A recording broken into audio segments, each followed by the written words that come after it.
their heads. Okay, so I will just start by introducing today's speaker. Very happy to have with us Fabrizio Coricelli from the Paris School of Economics. His talk today is The Political U, New Evidence on Democracy and Income. This is joint work with Nauro Campos and Marco Frigerio. As usual, Fabrizio will present for about 50 minutes and then we'll leave approximately 10 minutes for questions. This is the last of the Polycon UK webinars for the solar year. We'll start again, I think, late February, early March next year after the job market. So make sure you check out our webpage for any updates. Okay, so without further ado, Fabrizio, the screen is yours. Thank you very much, Francesco, for the invitation. I'm very happy to present this paper in this webinar. As Francesco said, the paper is joint work with Nauro Campos from University College and Marco Frigerio from University of Siena. Of course, I'm the only responsible for any mistake or anything wrong, I would say. And it's a big challenge to close this very nice series of seminars. I hope I will be able to be up to the standard of this excellent seminar series. Now, the motivation for this paper called The Political U, so it tells you immediately that what we are aiming at, so showing some kind of non-linearity of a relationship between political regime and economic performance, as actually in origin, it goes back at least around 2006, 2007, when for the first time I wrote a paper on what I call the unfinished business in democratization and economic reforms in Eastern Europe. And in that paper, I think it was published in 2008, I argued that among the countries that moved from socialist to market economy, and especially from, say, socialist regime to a democratic political regime, there was a variety of experiences. And many countries actually went straight into democracy, but many others went into some hybrid situation. So again, then couple of years later with Nauro Campos, we looked at again on the sample of transition countries. We investigated whether there was a connection between the type of economic reforms that these countries did and the different political regimes that actually was created. And again, we found some interesting differences across countries and some interesting effects. But at that time, we really focusing on transition countries, and we later on moved to the question whether this type of heterogeneity of experiences in the process of democratization and heterogeneity in economic performance was actually more general than just applied to the case of transition countries. So this is basically what motivated this paper. And the main objective is to take stock of what economists have said about the relationship between democracy and economic development. And as I said, focusing on the issue of the characteristics of this relationship. And especially, we asked why most of the empirical literature in economics has focused on a very simple dichotomy between democracy and autocracy, by definition implying the linearity of the relationship between political and economic regimes. So if you have only two regimes, there cannot be any nonlinearity if you have a binary definition. So so we look first at the shape of this relationship, and then we consider instead of two regimes, three regimes, and we call basically the intermediate regime as hybrid. Now, the main findings of the paper are indeed that the relationship, what we call the causal relationship between political and economic development is U-shaped, it is the shape of the U. And in the middle, so what we call the intermediate regime or hybrid regime, we find the worst economic performance measured as GDP per capita. And quantitatively, the effect, the difference of the effect on GDP comparing hybrid versus either autocracy or democracies is quite big. In the long run, we have a 20% lower GDP per capita for this intermediate political regime. Now, looking at, in a preliminary way, actually, at the mechanisms that can be behind this result, we found that among several possible explanations, the variables, the social unrest and political instability seem to be the main forces behind such a non-monotonic democracy-income relationship. While other potential determinants, as we show you later, lack empirical support. Now, our results seem to be quite robust. We tried different measures of definitions of political regime, different estimation methods, and several other extensions that I will illustrate in a moment. Just to anticipate, we are also now extending slightly the empirical analysis to take into account some very recent developments in the econometrics of, let's say, treatment models, in which there is a high degree of heterogeneity, either over time or across groups. I will talk about that at the very end. Now, so the way we see the current state of the literature on the topic, of course, the paper that started the analysis of the relationship between democracy and income goes back to the so-called modernization theory by Lipset, which actually the objective was to study the direction that goes from economic development to political development, to democracy. So it's whether the democracy can emerge only after a certain level of development in a country. So in a sense, democracy is a sort of luxury that only rich countries can afford. Now, there's a huge literature, of course, there's been a huge literature on this, and also on the opposite direction. So the direction going from the economic effect of political regime. So whether democracy is the best regime for economic growth, for economic development. Now, the way we read the literature, and unfortunately, the two main reference papers are from, one is the same author, although the co-authors are not the same. But of course, Asemoglu and others are not the only ones who have reached similar results. So the way we interpret the literature is that empirically, it seems that the modernization theory does not have strong empirical evidence once you account for time invariant country characteristics. So basically, if you use the country fixed effects, the relationship between income and democracy disappears. So it's not very robust. On the other side, in 2019, Journal of Political Economy paper by Asemoglu and others, it appears that the relationship between democracy and economic growth, or the level of GDP, which is per capita, is quite strong. The relationship seems to be robust.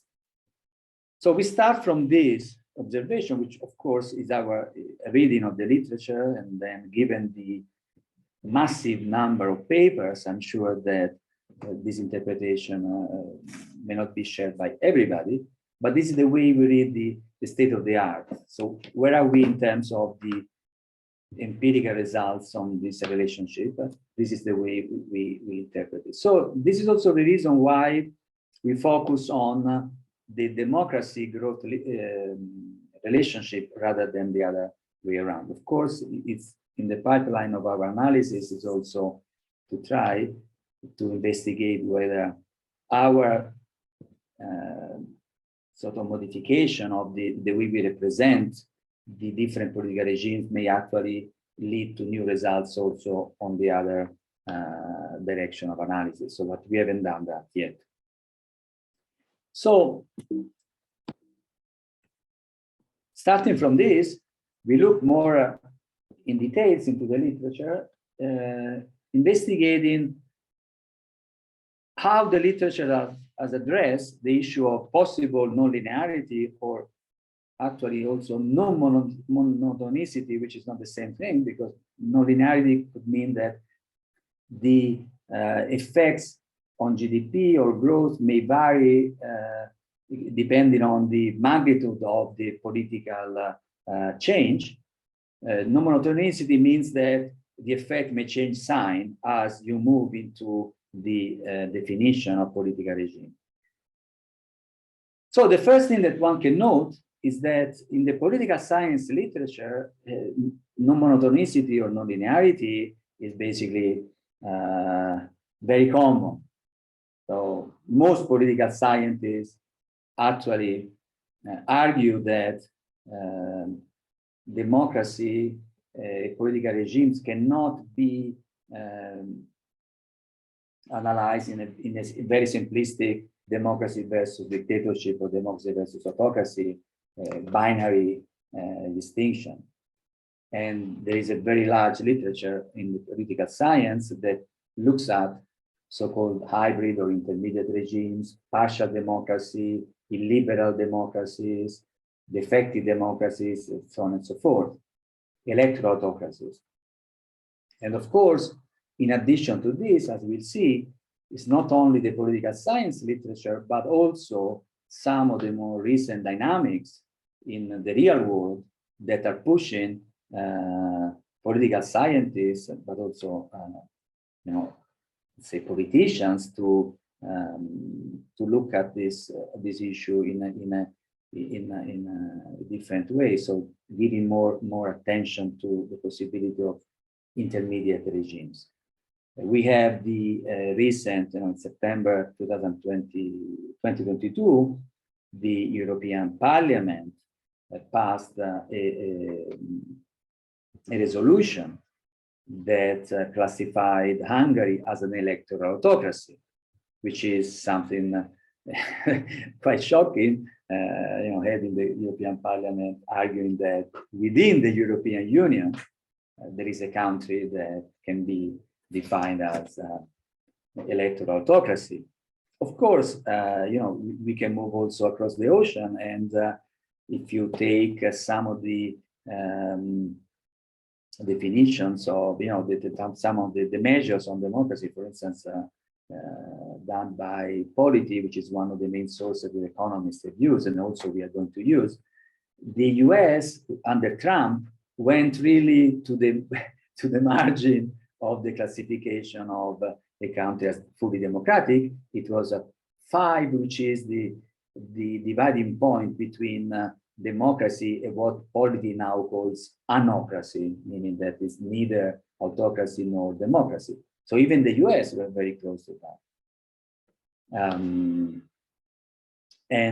know, in a looser, you know, without having precise definitions, you know, in Europe, there are other countries, including my country and Francesco's country, Italy, that in the last elections was in many in the press was classified as not, you know, a country risking to move into away from democracy and more autocratic regime. So political science, this idea of having a relevant intermediate regime is quite common.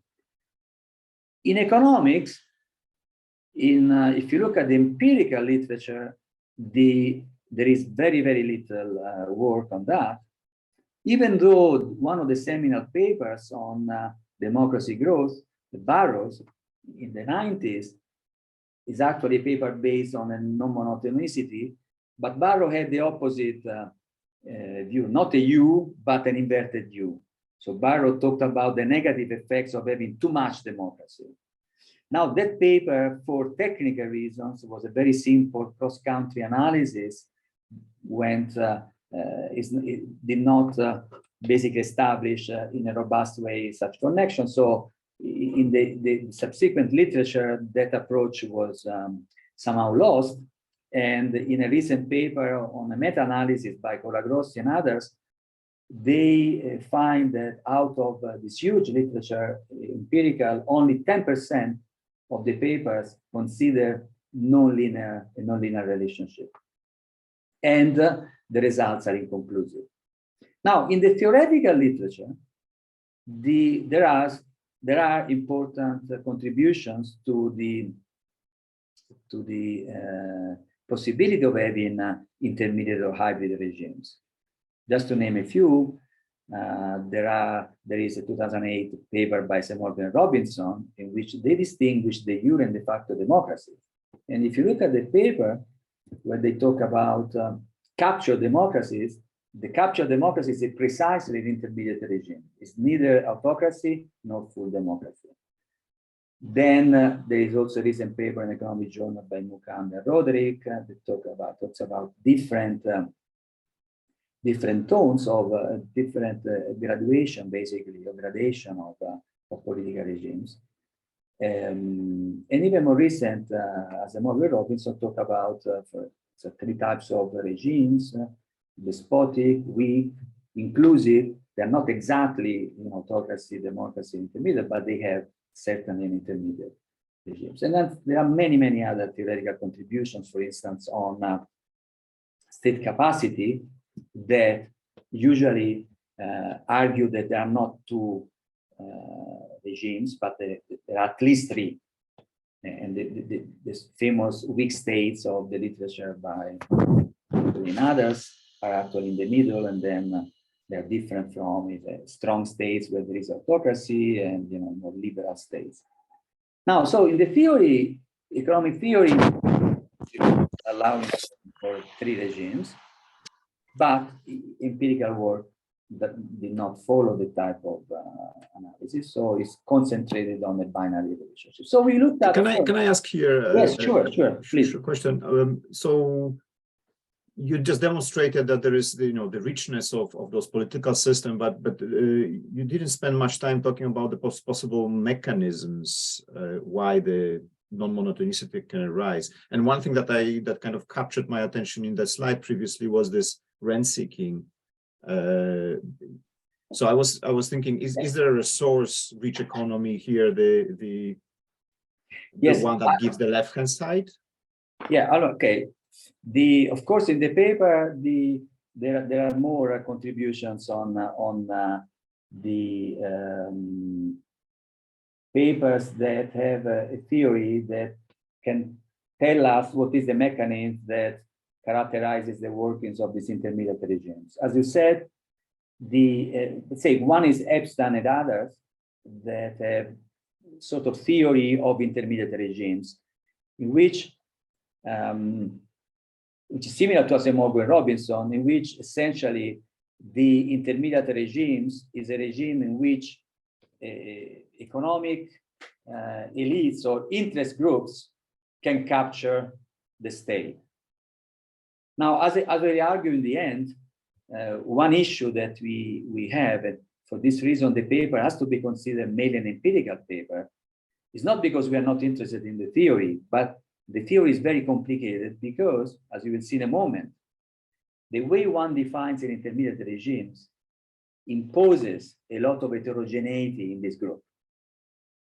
And that when you have a lot of heterogeneity, having a convincing theory is not easy because you have several experiences. But our favorite mechanism is the following. So you have a system in which there is, for some reason, for for a relative, it could be also not really a short time period, but could be a more persistent period in which the some interest groups basically capture the government, but the interest groups are within the interest groups that dominate, that control the state, are part of an heterogeneous elite system. And so they create the situation in which the instability of a struggle between the different elites that try to capture the government.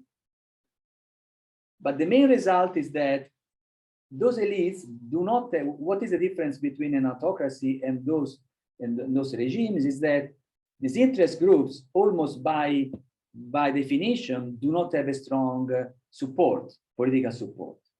They have economic power.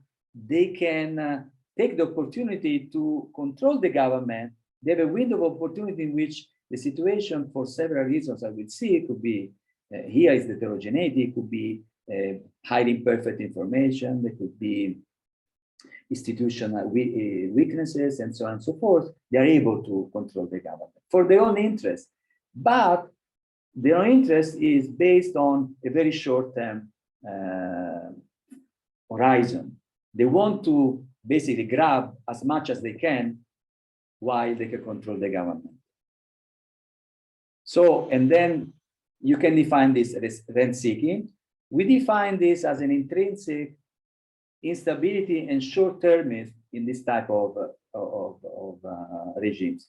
Clearly, in terms of real life experiences, what would be a very interesting, future work is how the populists, different forms of populism can match this our trichotomic definition. So looking at populist regimes, when they're being classified, most of them actually fall in this intermediate, but we know they're also different. So the mechanism is that the political sphere, let's say the state, is weak and can basically be subject to the control of minority interest groups. And those regimes have very little political support, generalized support in the population.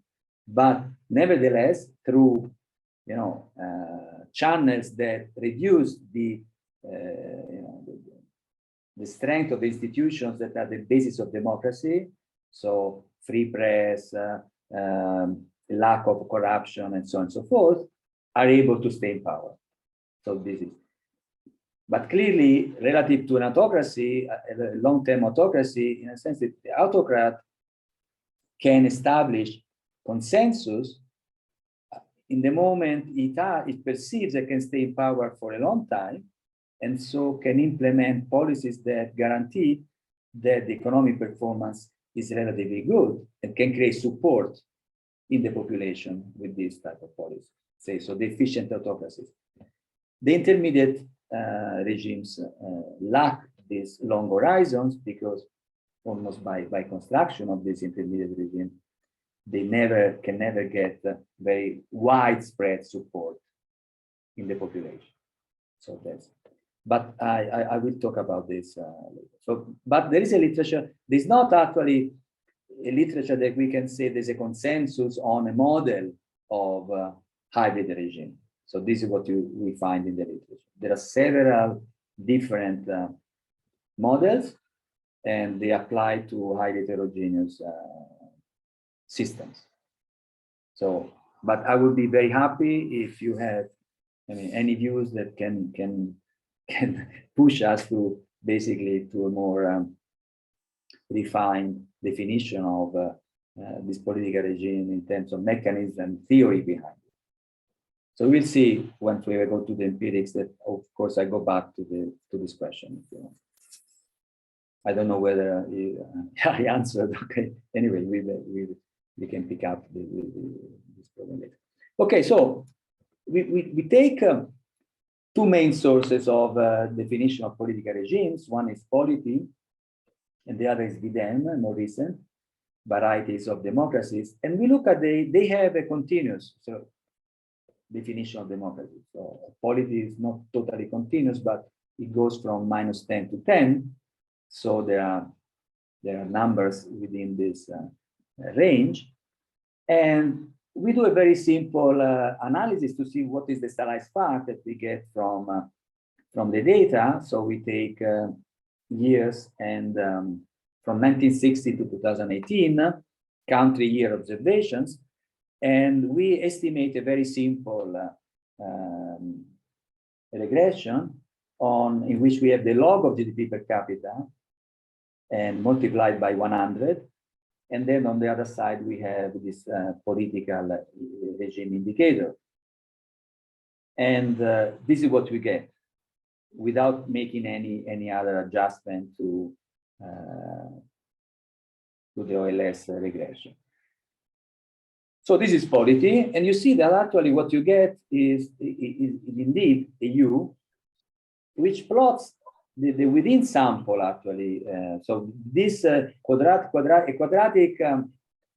So of course the regression we have the linear and the quadratic. So definition of political regime. So the quadratic specification is actually observed within the range of data that you observe. We tried also some different definitions. We didn't force the quadratic as the only nonlinear relationship. We have some fractional polynomial analysis and in the appendix of the paper, and we get actually that this quadratic seems to be the best fit to the data. And similarly, we find a U also for BDEM. It's not exactly the same as polity, the different indicator, but still you find quite a significant non-monotonicity in the relationship. Of course, the variance around this curve is quite big. Now, but if you look at the linear, the U tells us that in the middle, the performance is the worst. So that is a starting point for us to argue that around the bottom of this U, we can see whether we can construct a definition of political regime to add to the dichotomy, which is typical of the former analysis. So we basically then use the data on the measures of the different sources of measures of political regime to try to see where we can come up with a trichotomic definition rather than a dichotomic definition. So we want to keep essentially a parsimonious classification, which is one of the main reasons why many empirical papers use democracy and autocracy, also to reduce the measurement error. The more you try to refine the definition, the more you risk basically to have measures that are subject to errors in definition. So you are kind of inventing some regimes that do not exist. So we want to keep it parsimonious, but also the U suggests us that probably the first thing that one can try is to see whether there is an intermediate significant regime. So on one side, it better reflects the political science literature, so which talks exactly about these intermediate regimes. It allows for non-monotonicity. It keeps some parsimonious classification because it is hard to neglect the three regimes to say in just because of the parsimony, because 3 is not really a large number of regimes. Now, we find, and we have in the appendix of the paper, and if there is time, I can show you some of this analysis. We also find that once we classify the 3 regimes, I will show you in a moment, we find that in a cluster analysis, we find support that these 3 regimes are indeed characterized by relevant differences that define 3 types of characteristics of countries along the dimension of different aspects of the political regime. So if our prior is that in the middle we have, capture democracy, rent-seeking, short-termism, we are likely to observe high degree of corruption, high degree of weaknesses of main institutions of democracy, while you have an improvement in terms of the standard measure of democracy, that is essentially an electoral democracy, which obviously improves with respect to autocracy. But you have other dimensions of the regime that may actually define an intermediate regime as not having the full characteristics of democracy. So if I have time, I will show you something about that. So we find support also moving from the bottom up to see whether these three dimensions that we define have some meaning. But what is a very important thing to clarify at the beginning, why we use we prefer, our preferred specification is on the trichotomy and not the linear continuous, no, sorry, the continuous and non-linear definition. That basically will take us out of the debate on whether there are 2 or 3 regimes, because if you have a continuous definition of democracy, you cannot define transitions. So it means that what you estimate is a movement along this line. It tells you that once you move at one point, so if you have a quadratic, the sign can switch, but there is no definition of transition out of one state to another. So with 3 regimes, we can define transitions. As in the literature of the autocracy democracy, we define now, however, more transitions. So the transition is not only from autocracy to democracy, which we call democratization, but it is between autocracy and partial democracy and democracy, and then reversals. So there are more transitions than in the economy, but in any case, the transitions are well defined. And as we will see, given that in the end, our preferred specification is a within analysis, controlling for fixed effects, both time and country fixed effects. It is very important because in the end, what we estimate is exactly the impact on GDP of transiting from one regime to another. So in the end, we have, for 1960 to 2018, 162 countries. And we take our source for democracy is Polity, Freedom House, and VDEM. And the economic variables are taken from World Bank development indicators, but we also add a different measure of economic performance in which we don't take GDP per capita, but night lights as an alternative indicator that we'll see in a moment, because there is a recent paper that shows that autocracies may lie on GDP and they want to take into account that effect. So first, let me briefly go into the way we construct these 3 regimes, and we define in the end the intermediate regime, so the hybrid regime. So the previous literature has focused on different sources, and for instance, a Morgan Robinson paper, they have Polity, Freedom House, and some ad hoc adjustments that the researcher introduces in order to get the regime. What we do, we take advantage of the recent VDEM varieties of democracy indicators, so to combine 3 sources, not 2.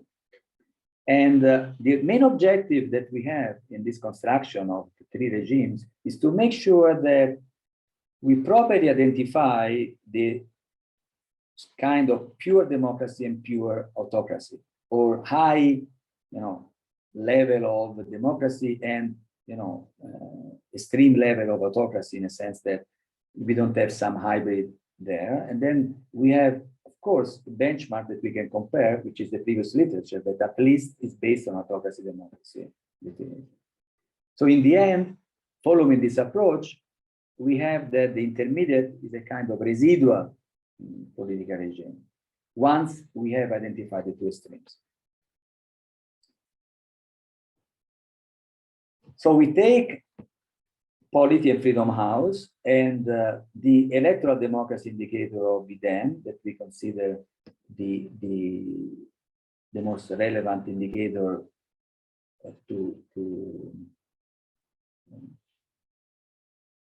of democracy. And what we do essentially, we introduce some conditions that have to be satisfied in order to be fully autocratic and fully democratic. So this process ends up basically constructing a set of thresholds that we also, of course, verified whether the results are strongly affected by these thresholds. They are not. But as I said, what is important is that in the end, compared to the dichotomy of previous literature, this is the Asimov and others paper, if you see this little table, we have that what we define as autocracy is also an autocracy or non-democracy is defined in Asimov and others. So there is no country that we define as so it's called an autocracy that is democracy in Asimov and others. So what we have is that we take out in the end, so our method takes out from the non-democracy of Asimov and others, and other literature as well, a so-called hybrid, both from the autocracy definition in the previous literature and the democracy. Most of the larger number of countries actually come from the non-democracy. It's 1,018. We define a hybrid, and 1,100 as democracy. There is a small group, 16 out of more than 6,000 here. So it's a very small number of countries that for which there's a mismatch. We define them democracy and non-democracy in Asimov. And they are listed here. And of course, we try to an estimation without them, and the results do not change. Okay, so just let me conclude on this. This is the way Can I ask a question? Sure. I'm just wondering also, because you have very few pure democracies according to this thing. I mean, wouldn't it have made some sense to just develop a truly numerical measure? So, autocracy so you have a more or less approximately a true continuum here, instead of, again, trying to fit things into 3 boxes instead of 2. So you could have had, just a variable that is level of democracy, which could be from the lowest to the highest, and that's it. Yeah, as I said, we have done that, and yeah, we here I presented the continuous as kind of stylized fact, but we did basically all the specifications that we used for the trichotomy we replicated for the continuous. Okay. And continuous. Sorry, I missed that. Yes. One strength. No, sorry, you didn't miss because I didn't say that, but I was about to say it when concluding this first set of results on the dichotomy. So I fully agree with you. Now, as I said, in order to show that our results do not depend on the specific choice on having these 3 regimes, of course, using the continuous as gives us a lot of strength, because our results do not depend on that. So our main result on the U, in fact, the U is a continuous, is based on a continuous. But what I find that type of analysis may limit some of the interesting aspects that you can identify once you have discrete regimes, which I repeat is the transition. So the discrete classification allows you to estimate what happens when, for instance, you move from democracy into hybrid, or from autocracy into hybrid, and so on and so forth. So once you have the continuous, the assumption is that you're estimating a coefficient that tells you that once you move along, you have if the democracy indicators goes up to a certain point, you have an improvement in GDP, and then or a decline in GDP, and then only after a certain threshold, then so it's a kind of threshold analysis you can do in the continuous. So one way would be the problem that threshold, so we could replicate without having this more arbitrary classification, similar results having an estimation of the threshold. Now, thresholds in a dynamic set, dynamic panel, is rather complicated. So we have been thinking about that. We could do that in a kind of cross-country, so there are robust results. So I've been using threshold analysis in cross-country analysis, but that would be nice. But once you have a more complicated dynamic setting, the threshold starts to be more complicated. So, but that is thanks a lot. That is something to think about. You know, I would say once I show you the results. Now, to me, there is a way in which at one point one has to decide whether you want to associate certain values of these indicators to an intermediate regime or not. Now, the issue is that where you put the dividing point, the threshold, that is obviously always a point of discussion. But it's the same once you have the two, because once you have the nuclear models, where do you put? So polity originally puts as a scale, and it says between -10 and 0, these are autocracies, and then the rest is democracy. Then another indicator, you see? So even if you have only two, you have the issue of arbitrary threshold. You have about 10 minutes, huh? Yeah, let me go. Okay. So what happens is that most of the transitions are actually associated to the intermediate regime. So the vast majority of movements are between autocracy and partial democracy, and then partial democracy moving to autocracy, to democracy, or reversals in the two extreme, in the democracy or partial democracy. So the partial democracy is actually the center of all these transitions that you have. You know, the full democracy is quite stable as a regime, and then autocracy and into intermediate is where most of the action occurs. So we estimate two types of regressions. One is a simple pooled, and the second one in which we introduce not only fixed effects, country fixed effects, but also we introduce lags in GDP. So this is the second. So the first one is simple pooled, and then we have some basically country level variable that we call it sort of unpacking the fixed effect specification, in which you have specific variables that have been used in the literature. So the results are that we move from a simplest in which you don't have any controls, and then you say autocracy and democracy, which is actually the charts that we had before. And you get similar to the charts we had before, and then you have that the coefficients that on autocracy and democracy are positive, meaning that the hybrid is the one that fares worse in terms of economic performance.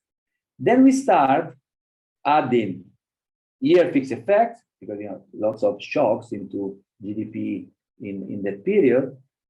And then we start adding some country controls, starting from legal origin, then adding religion of the countries, and then ethnic fractionalization, colony, and then you move to the right, and you see that the coefficients are always highly significant. But if you can note that the up to the fifth column, it is true that autocracy does better than hybrid, but the coefficient of democracy is huge compared to autocracy. So there is a little bit of nonlinearity, but not very strong. Once you start adding controls, the control for initial level of GDP, then the coefficients start to move to be more similar between autocracy and democracy. And so let me go to our preferred specification. Then once you move to country fixed effect, and then we keep year fixed effects, but also we introduce as Asemoglu and others, lags of the GDP per capita dependent variable, several lags, up to 8 lags at one point. Then you have a specification that takes care not only of time invariant characteristics, it takes into account time effects, but also it takes into account through the lags of GDP, also about the endogeneity issue or reverse causality. Because the more lags you put on GDP, then the possible effects that GDP can have on democracy tend to be absorbed by these lags. So that is the idea. Now, in this specification, we have that the coefficients are, as expected, again, autocracy and democracy are doing much better than the hybrid. The coefficients are very similar between the two regimes. So there is not any indication that democracy does much better than autocracy in terms of economic growth. And that is basically our main results. We checked essentially how robust is the results to different specifications, of course, to the Arellano bond, given that we have lagged the GDP variables and the other methods, and we do a whole set of robustness. Let me go into the last 2 minutes that I have.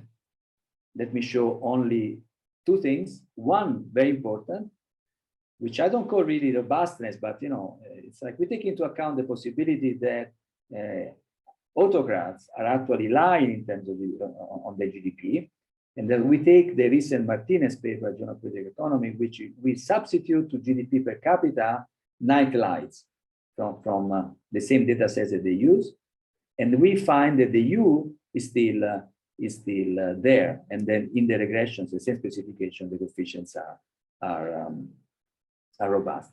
Then on the potential mechanism, that is the last thing that I wanted to show, we investigate what are the channels through which the political regime can affect the GDP per capita, through which these different political regimes can affect GDP per capita.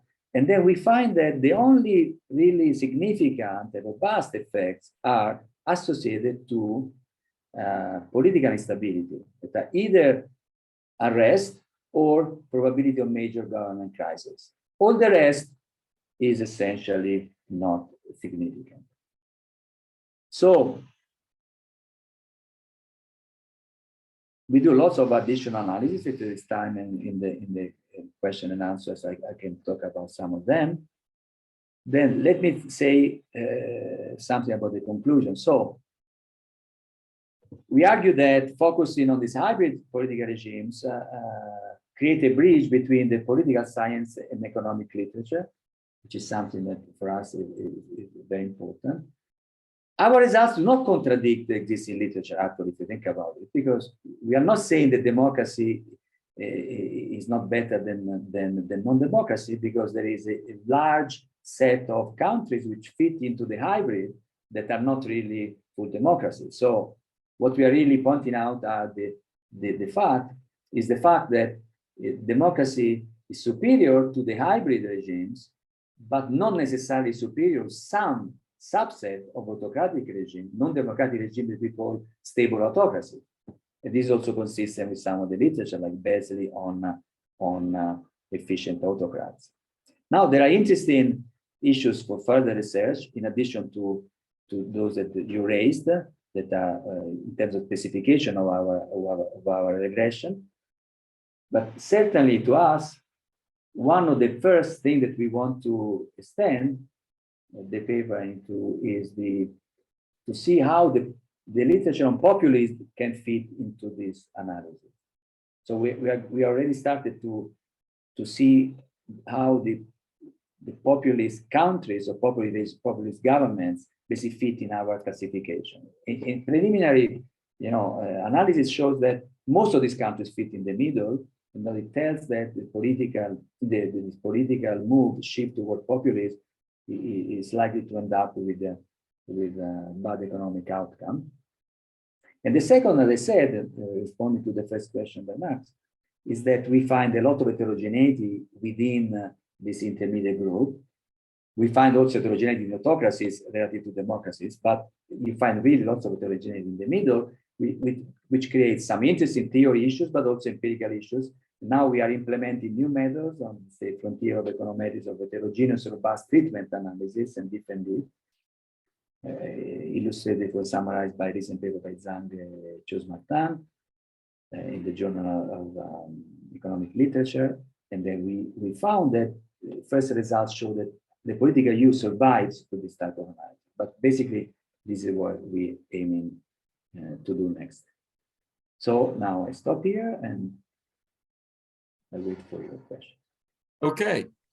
Thank you very much, Fabrizio. Does anybody have any questions? You can just unmute yourselves. I think I'll have some questions, but can I ask rather let other people go ahead. Come on, go on. Yes. So just moving back to a little bit of anecdotes, just to fix ideas. What are the rich autocrat countries that are sort of representing the story here? Because one factor that I have in mind, for the entire of your talk is the resource-rich autocratic countries. So and I was kind of observing your talk, whether you mention resources, resource-rich economies as a factor there, and it seems that you didn't have anything. Francesco, should I answer? Shall we collect maybe some questions? No, go ahead. Go ahead. We normally no, very brief. An answer. Of course, in the specification that we have, what matters is the change of regime. So, for instance, China is a country that does well in terms of change of GDP per capita, but doesn't really affect our results because it doesn't change the regime. We have Singapore, which actually did also very well. So we have some pictures here in which you can actually see where China is. You see, the regime doesn't change, but GDP moves a lot. Then we have Russia that does actually fits the EU, not in historical time precisely, but because there are reversals. And then we have Singapore. See, Singapore also.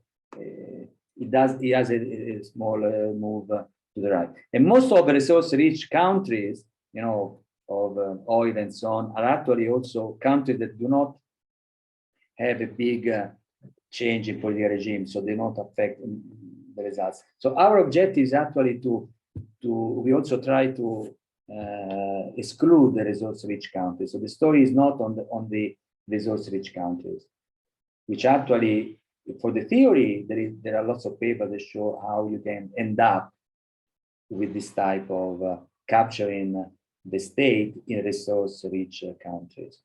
But the story here is more about the transitions from democratization. So you have the Eastern European countries are a main experience, and you have Latin America. You have experiences across the world. You have so if we take the left-hand side, the curve picking up again upwards on the very left-hand side, what kind of countries are there? Just to fix ideas. I mean, as I said, if you look at you have the resource. Some of the resource-rich countries are going to be here, but also you have China, for instance, here on the left. So you have to look at,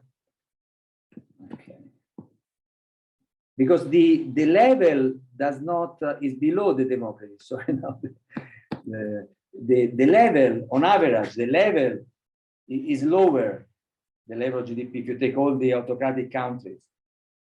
But you see lots of countries that are on the left, they're autocracies, they are not very rich. And so there's China. Singapore gets high in the income per capita over time. But what is most of the action is that once you move into the hybrid, so you move down this curve, so you get lower income and so partial democracy. But the curve starts at relatively low level of income per capita. So it's an issue of, I see. you see? Now, sorry, I cannot move. It doesn't move anymore. But anyway, sorry. Yeah, thanks. That makes sense. Thanks. Can anybody else? Okay. I mean, I have a question myself, and it's not that unrelated to what Max was asking you before. I mean, one of the things that's interesting is that it seems that this lack of productivity, GDP, and so on is very much a function of the extent to which elites or even large interest groups can capture rents through the economy. That it's not obvious that this is something that democracy is better or worse than autocracy at handling, and so at the end of the day, the question remains whether what is exactly the mechanism through which these things can happen, right? So you can have countries like Argentina, which I think we certainly would think of as a reasonable democracy, which nevertheless has had a very bad economic performance compared to, I don't know, I guess equally democratic European countries and so on. I'm wondering whether there is something a little bit more in the data that you looked at that can point to some of these rent-seeking activities precisely, and whether you looked at that. I know you said it's difficult to do this, but in these measures of democracy and so on, is there anything that you can find that is, more directly related to how much interest groups have access to political process or not? Yeah, I mean, on the theory, that would be the way. Even though I slightly disagree with you, because I think that in principle, say stable autocracies and full democracies are effective deterrent for state capture and rent seeking, because you have either check and balances and transparencies in a full democracy, and you have a very strong state that may essentially is much stronger than any economic interest group in the economy. So think about, in a sense, historically, so the efficient autocracies are a little bit more like the Nazi and the fascist of the 20s and 30s, in a sense. And then what you have is that more recently, in the middle, we have lots of these populist regimes in which you end up then discovering later that the governments have been doing only the interests of very small interest groups, let's say in Latin America, or let's say in some African countries, and possibly in some former Eastern European countries and so on, from the Soviet Union and so on and so forth. So what we have in the data, but I fully agree with you that one objective is going to go, we should go deeper on that. Then what we see is that it's really strong and robust, this sort of instability and political unrest. Then of course you can have some arrest also in the autocracy, but it's really, very often it's the very end of the autocratic regime. But you have a lot of instability in the middle,